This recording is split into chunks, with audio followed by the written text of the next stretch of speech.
A lot of people kind of use the word depression or anxiety very loosely. With my disability, and my accommodations, I'm getting set up to a higher standard because there's a disconnect to what it actually means to be disabled. When you talk to your professors and TAs about that sort of stuff, they're like, oh, you're lazy. And I'm like, not quite.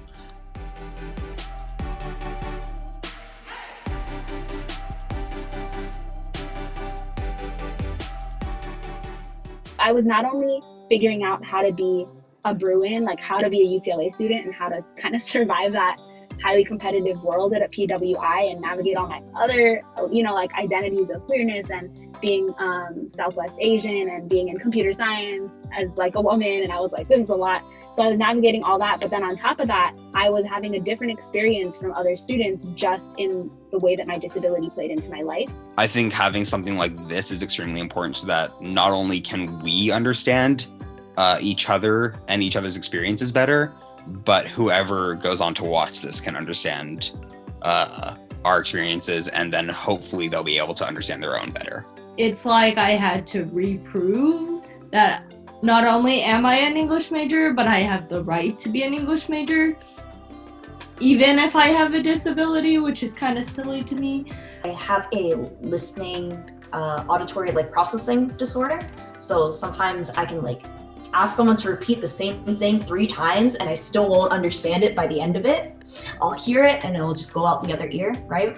And in a lecture setting, that's really hard, It can be really difficult, especially in bigger lectures, because UCLA lectures are also huge, right? To be the person who's excuse me, could you repeat that, please?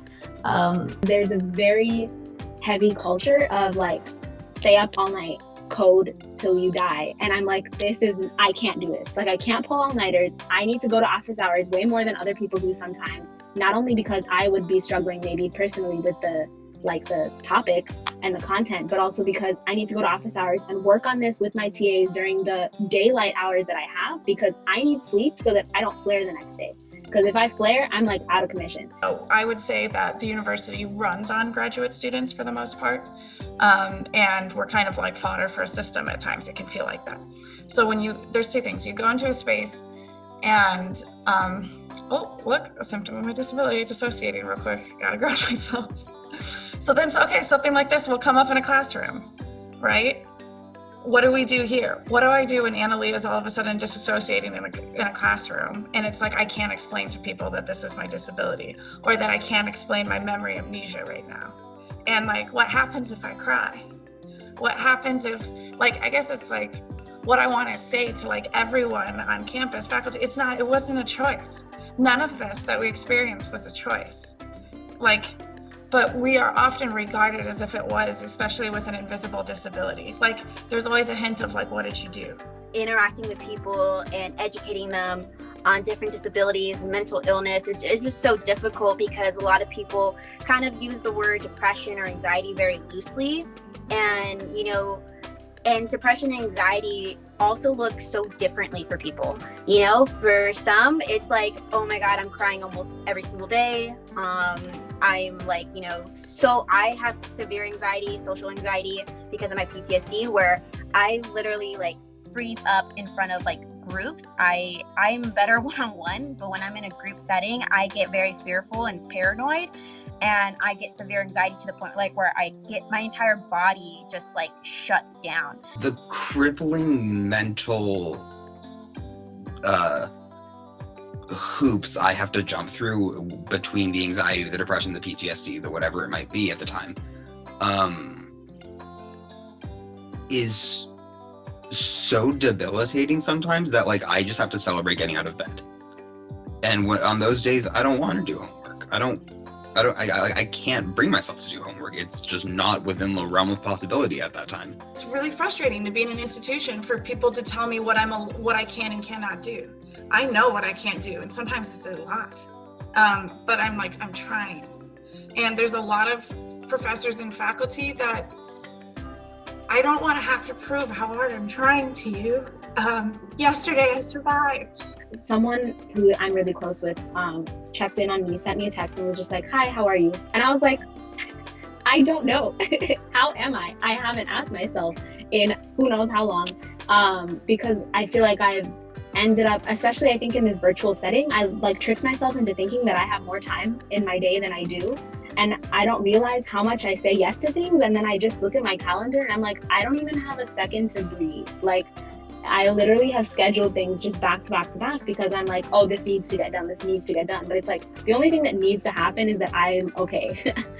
Where shit hit the fan for me was that I could lead with my queerness, but I was ignoring my disability. And not in a way that I didn't acknowledge I had it, but in a way that I faked such high performance that when I crashed and burned, everyone was like, what the fuck is wrong with you? That makes me really sad because I don't see a lot of my peers having to ask themselves that. Like, if I accept this opportunity, like, I don't see them having to ask themselves if it's like safe for them. Like if the consequences of committing to something is like safe.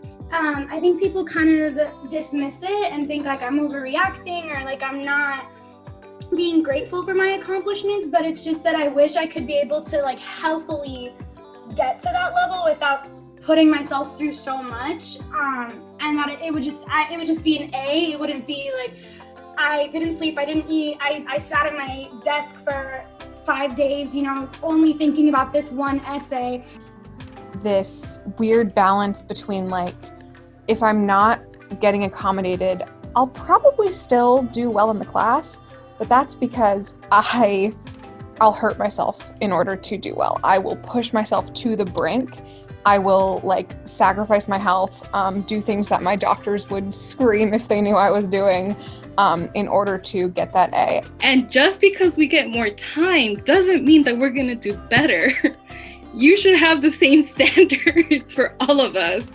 And that's what my biggest fear as a PhD student is right now, that with my disability, and my accommodations, I'm getting set up to a higher standard because there's a disconnect to what it actually means to be disabled. What does access mean? And so it's kind of weird. Then when you talk to your professors and TAs about that sort of stuff, they're like, oh, you're lazy. And I'm like,